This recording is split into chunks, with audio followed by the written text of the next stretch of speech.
Good afternoon all of you. अब आज हम लोग पढ़ेंगे कल केमिस्ट्री का। इससे पहले वाली क्लास में लेक्चर 1 आप लोगों ने देखा ही होगा। लेक्चर 1 में हमने बेसिक विलयन का बेसिक चीज़ें बताई।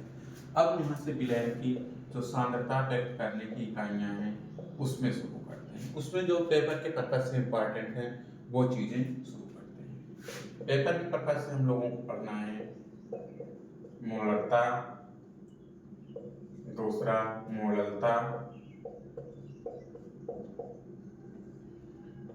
तीसरा नॉर्मलता। फिलहाल नॉर्मलता सिलेबस में नहीं है, लेकिन फिर भी आप लोगों को नॉर्मलता निकालना आना चाहिए कि नॉर्मलता कैसे फाइंड करते हैं, नॉर्मलता क्या चीज होती है। उसके बाद चौथा मोस्ट इंपॉर्टेंट है हम लोगों का मोल अंश या मोल प्रभार। मोल अंश या इसी का दूसरा नाम है मोल प्रभार, मोस्ट इंपॉर्टेंट है। ये चार चीजें हम लोगों को पढ़नी है। तो सबसे पहले हम लोग बनाते हैं हेडिंग मोलरता। मोलरता की परिभाषा क्या होगी? 1 लीटर विलयन में उपस्थित, ध्यान से सुनिएगा, लिखेंगे नहीं, 1 लीटर विलयन में उपस्थित विलय के मोलों की संख्या को ही क्या कहते हैं? मोलरता कहते हैं। देखिए फार्मूला क्या बनेगा? मोलरता बराबर, फार्मूला लिख दे रहे हैं खाली, विलय का मोल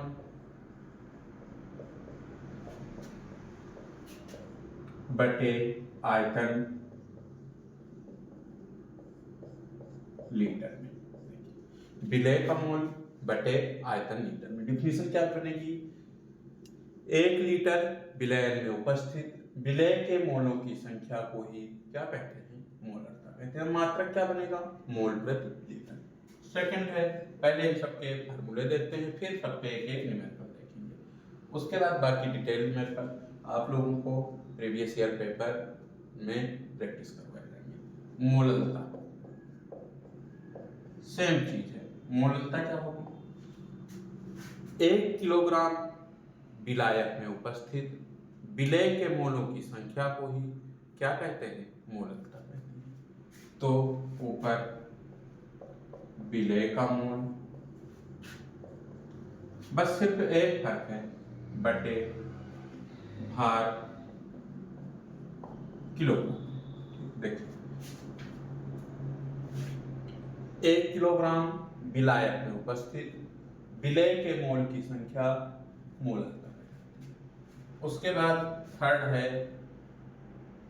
नॉर्मलता। नॉर्मलता क्या होती है? विलय के तुल्यांकों की संख्या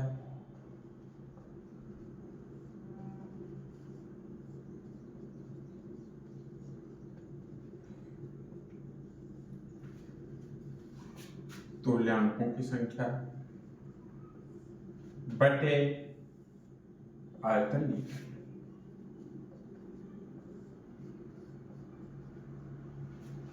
तुल्यांकों की संख्या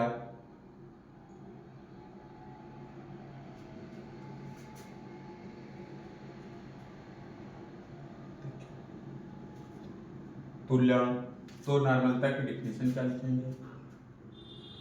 1 लीटर विलय में उपस्थित विलय के तुल्यांकों की संख्या को ही क्या कहते हैं? नॉर्मलता कहते हैं। अब तुल्यांकों की संख्या बराबर, इसमें कई फार्मूले लगेंगे आप लोगों के। तुल्यांकों की संख्या कैसे निकालते हैं? तुल्यांकों की संख्या निकालने के लिए सबसे पहले आना चाहिए तुल्यांक की भार,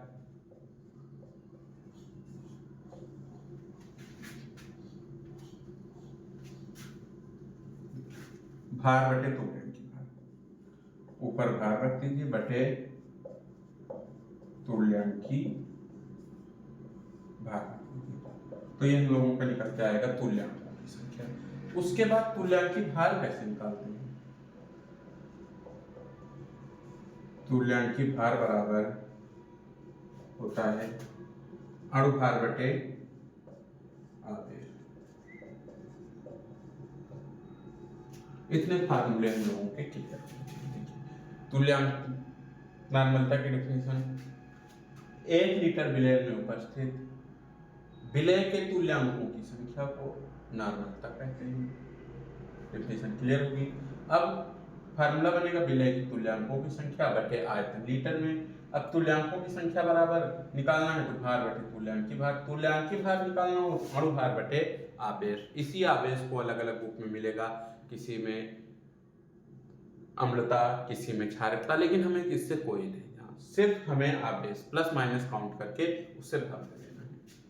थर्ड है हम लोगों का मोल अंश या मोल प्रभाज। मोल अंश या मोल प्रभाज को हम लोग कैपिटल एक्स से प्रदर्शित करते हैं। मोल अंश की बात करें या मोल प्रभाज, मोल अंश या मोल प्रभाज को कैपिटल एक्स से प्रदर्शित किया जाता है। अब इसमें होता है दो तरह का, एक विलय का मोल अंश या मोल प्रभाज होता है, दूसरा विलायक का मोल अंश या मोल प्रभाज होता है, और दोनों का योगफल हमेशा एक के बराबर होता है। इस चीज को आप लोग जरूर नोट करिएगा। देखिए, अब जैसे मान लीजिए एक विलयन है, विलयन में a प्लस b दो चीजें मिली। अब यहाँ पे a की मात्रा दे रखी है b की, तो कहेगा a का तुल्यांक बताएं, मोल अंश बताएं, b का मोल अंश बताएं। तो मोल अंश अगर XA का निकालना होगा तो Na मतलब A का मोल बटे A का मोल प्लस NB मतलब B का मोल। इसका कहने का मतलब मोल अंश या मोल प्रभाज की डिफिनेशन क्या बचेगी, भाग की संख्या या अवयव के भाग की संख्या तथा कुल अवयव के योग के मोल के अनुपात को क्या कहते हैं, मोल अंश या मोल प्रभाज कहते हैं। अब b का निकालना होगा तो xb बराबर मोल ऑफ b बटे nb प्लस का क्या लिख सकते हैं na। ठीक, ये क्लियर हुआ होगा कि xb b का मोल अंश और x से हम लोगों का किसका a का मोल अंश या मोल प्रभाज। एक चीज और, xa प्लस xb बराबर कितना होता है 1। कहने का मतलब अगर दो का मोल प्रभाज है तो ए दोनों का पूछा जाए तो एक को हम लोग क्या कर सकते हैं, काउंट करके निकाल सकते हैं, और दूसरे को घटा के निकाल सकते हैं। क्लियर होगा। अब यहाँ पे सब पे आया है मोल। देखिए मोल तो पता ही नहीं होगा बहुत बच्चों को कि मोल क्या होता है। जैसे हम लोग सामान खरीदते हैं तो उसको किलोग्राम में खरीदते हैं, पेट्रोल डीजल खरीदेंगे तो लीटर में खरीदते हैं, कपड़ा खरीदेंगे तो मीटर में। वैसे जब केमिस्ट्री में कहा जाए पदार्थ का भार तो मोल में लिया जाता है। ठीक, मोल में एक यूनिट है, तो मोल को स्मॉल n से प्रदर्शित करते हैं। मोल बराबर होता है भार बटे अणुभार। मोल बराबर भार बटे अणुभार। एक और यहां से फार्मूला और बनता है, परमाणुओं की संख्या बराबर, परमाणुओं की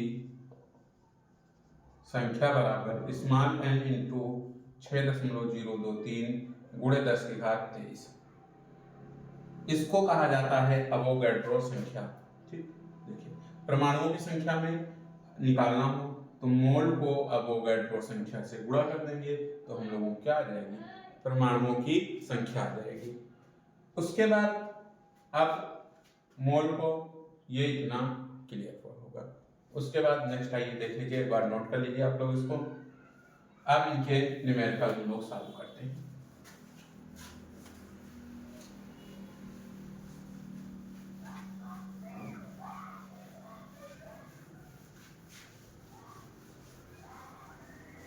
देखिए अब इनके न्यूमेरिकल में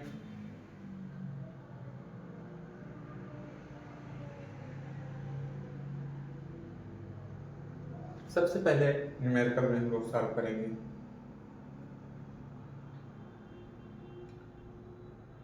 मूलता, मूलता के बहुत सारे हैं। जैसे क्वेश्चन फर्स्ट है,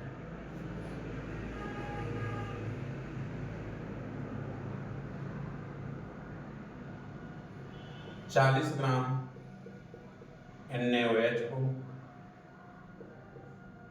250 ml जल में घोला गया। मोलरता की गणना करें।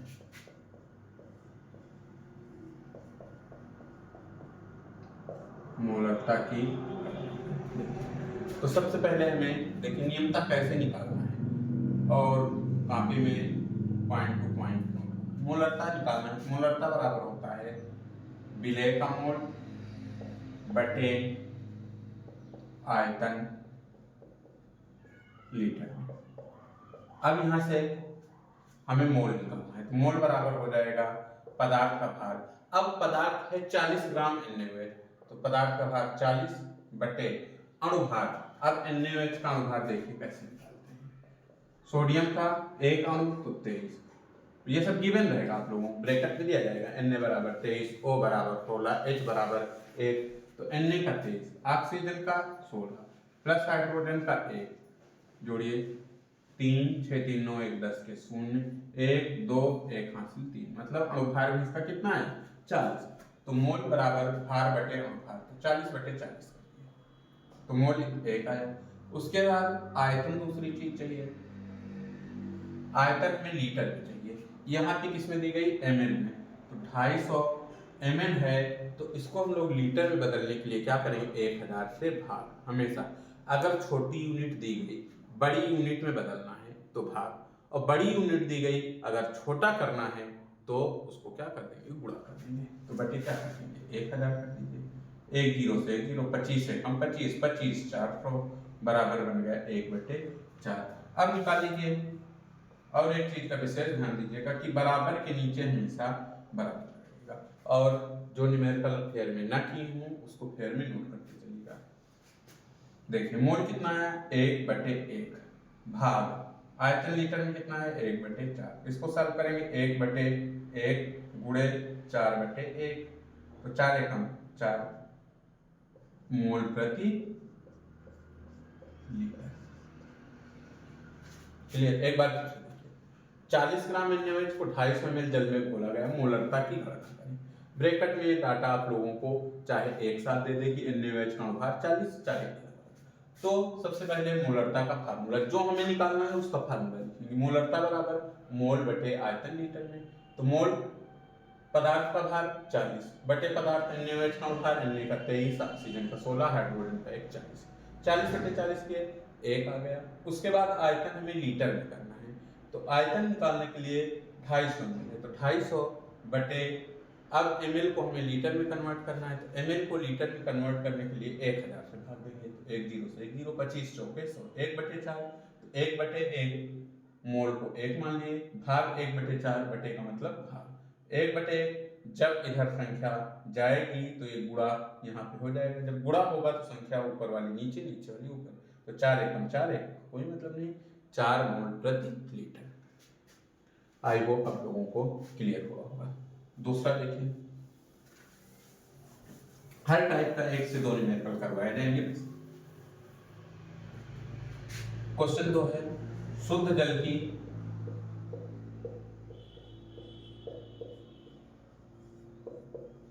ये ऑब्जेक्टिव में आता है, शुद्ध जल की मोलरता ज्ञात कीजिए।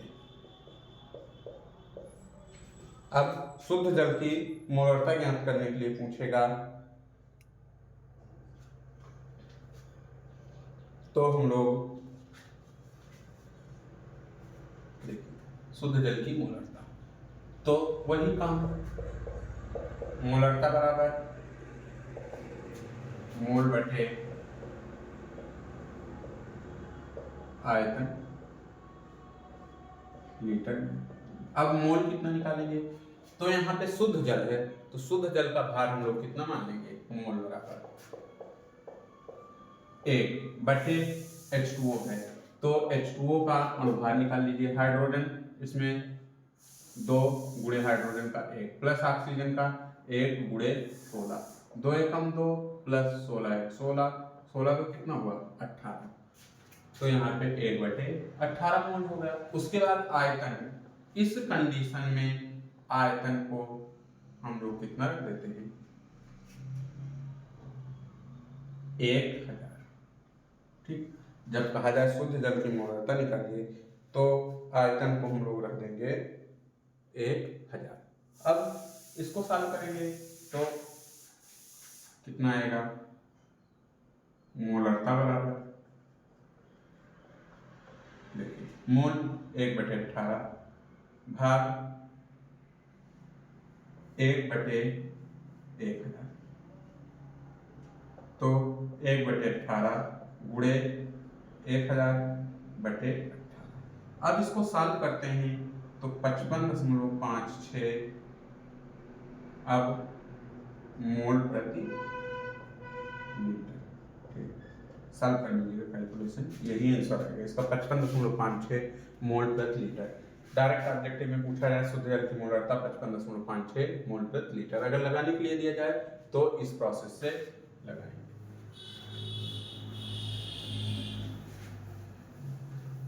देखिए अब क्वेश्चन नंबर 3 देखिए।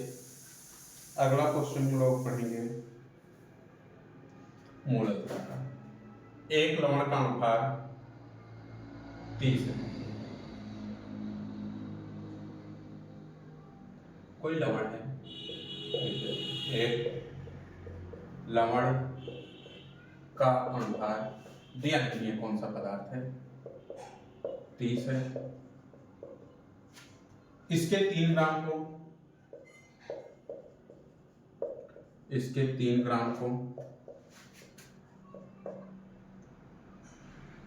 250 ग्राम जल में घोला गया,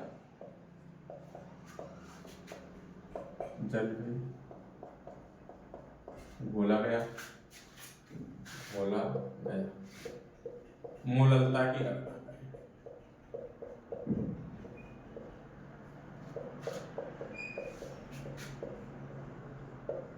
अब यहां से हमें पदार्थ का नाम पता ही नहीं है, ठीक।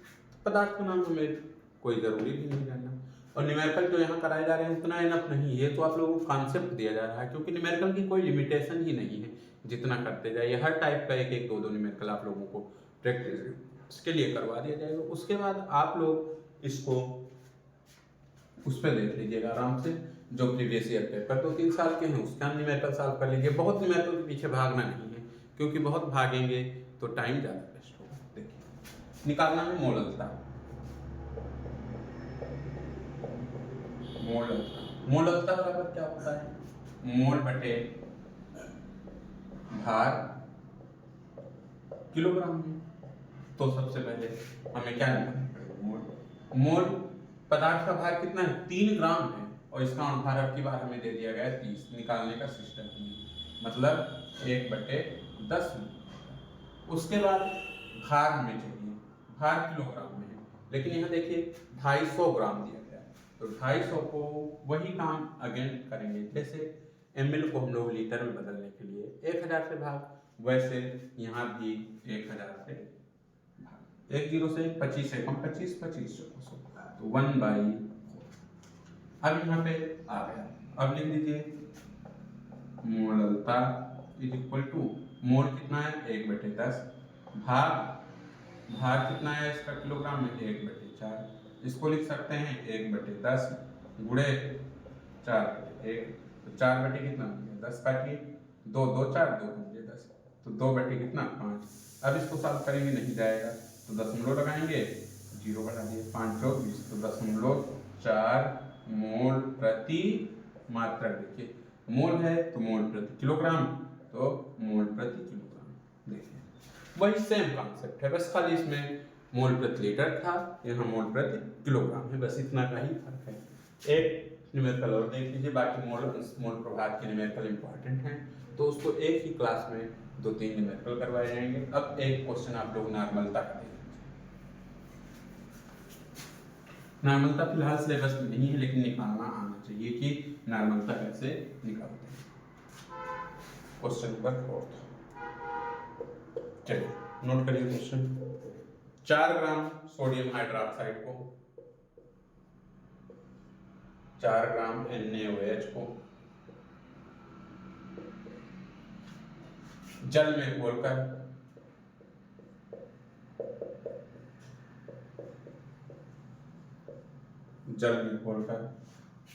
विलयन का आयतन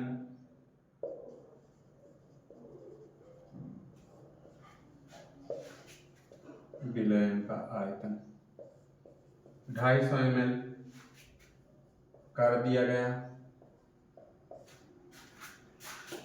कर दिया गया।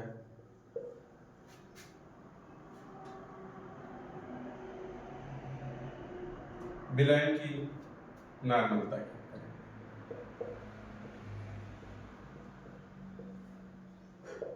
नॉर्मलता क्या करें। चलिए ध्यान से देखिएगा। अब 4 ग्राम NaOH, सबसे पहले जो निकालना है हमें फार्मूला लिखिए। नॉर्मलता बराबर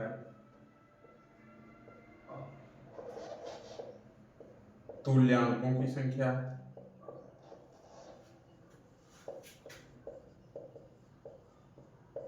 बटे आयतन लीटर में। ये अब 4 ग्राम NaOH को जब बोला गया तो 4 ग्राम NaOH, सबसे पहले इसके तुल्यांकों की संख्या निकालिए। अब यहाँ से पता है, पूरा फार्मूला लिखिए, बराबर के नीचे बराबर तुल्यांकों की संख्या।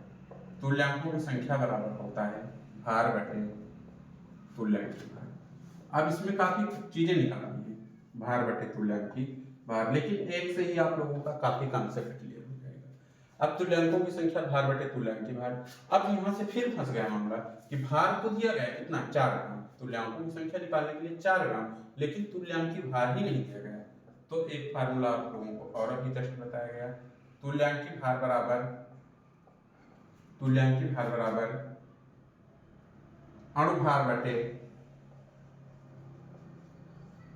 आवेश होता है। तो सबसे पहले यहां से शुरू करिए, क्योंकि इसमें बहुत सारे स्टेप हैं। अब यहां से शुरू करेंगे तो सबसे पहले अणुभार क्या दिया गया है, NaOH। देखिए NaOH है तो NaOH का अणुभार कितना, Na का 23 प्लस ऑक्सीजन का 16 प्लस हाइड्रोजन का 16 1 17 17 23 40। तो अणुभार कितना गया, 40। तो यहाँ पे 40 बटे आवेश। अब आवेश कैसे निकालेंगे, जैसे NaOH है, NaOH को जब तोड़ेंगे तो ये जाएगा Na plus plus OH minus. तो इस पे कितने, 1 प्लस या 1 माइनस है तो बटे 1। तो कितना होगा, तुल्यांक की भार हम लोगों को कितना है, 40। अब यहाँ से जब तुल्यांक की भार 40 आ गया तो तुल्यांकों की संख्या बराबर भार 4 बटे तुल्यांक की भार कितना, 40। 4 से 4 कट गया, 1 बटे 10। अब यहाँ से हमें तुल्यांकों की संख्या निकल के आई 1 बटे 10। उसके बाद सेकंड चीज चाहिए आयतन लीटर में। तो यहाँ से रखिए आयतन। आयतन निकालने के लिए क्या करेंगे, 250 ml किया गया तो इसको हम लोग लीटर में बदलेंगे तो 250 बटे 1000, वही काम हो गया, बार बार कर रहे हैं। 0 25 से कम, 25 25 चौको से 1 बाई कितना हुआ। अब यहाँ से सीधा नॉर्मलता का फार्मूला रख दीजिए। देखिए नॉर्मलता बराबर फार्मूला तुल्यांकों की संख्या, तुल्यांकों की संख्या पहले कितनी आ गई हम लोगों की, 1 बटे 10 बटे आयतन लीटर में, तो भार 1 बटे 4। इसको आगे सॉल्व करेंगे तो 1 बटे 10 गुणे 4 बटे 1, 2 1 2 पंजे, तो 2 बटे 5। 2 बटे 5 को सॉल्व करेंगे तो नहीं जाएगा, दशमलव लगाएंगे, 0 बढ़ा दिए, 5 एकम 5 5 चौको, तो 0.4। अब मात्रक क्या होगा, तुल्यांक प्रति लीटर, क्योंकि ऊपर क्या है, तुल्यांकों की संख्या, तो इसका मात्रक बनेगा तुल्यांक प्रति लीटर। देखिए आंसर सही है, ठीक है। देखिए एक बार फिर से आप लोग पूरा देखते हैं। सबसे पहले हमें तुल्यांक की भार निकालनी आना चाहिए। तुल्यांक की भार निकालने के लिए क्या है, अणुभार को आवेश से भाग दे देना है। तो तुल्यांक की भार निकल गया, फिर तुल्यांकों की संख्या निकालनी आनी चाहिए। तुल्यांकों की संख्या निकालने के लिए भार को तुल्यांक की भार से भाग दे देंगे यहाँ से निकाल के, तो तुल्यांकों की संख्या निकल के आ जाएगी। उसके बाद फिर आयतन लीटर में चाहिए तो आयतन लीटर में आप लोग कर देंगे। आज हम लोग 3-4 टाइप न्यूमेरिकल पढ़े, मोलरता, मोललता, नॉर्मलता। अब एक न्यूमेरिकल बचता है हम लोगों का मोलंस या मोल प्रभार। उसके बाद हम लोगों की सांद्रता खत्म होगी, फिर उसके आगे के लिए मूव करेंगे। आई होप आप लोगों को क्लास अच्छी लगी होगी। आप लोग कमेंट करके बताइए कैसी लगी क्लास है। Thank you class.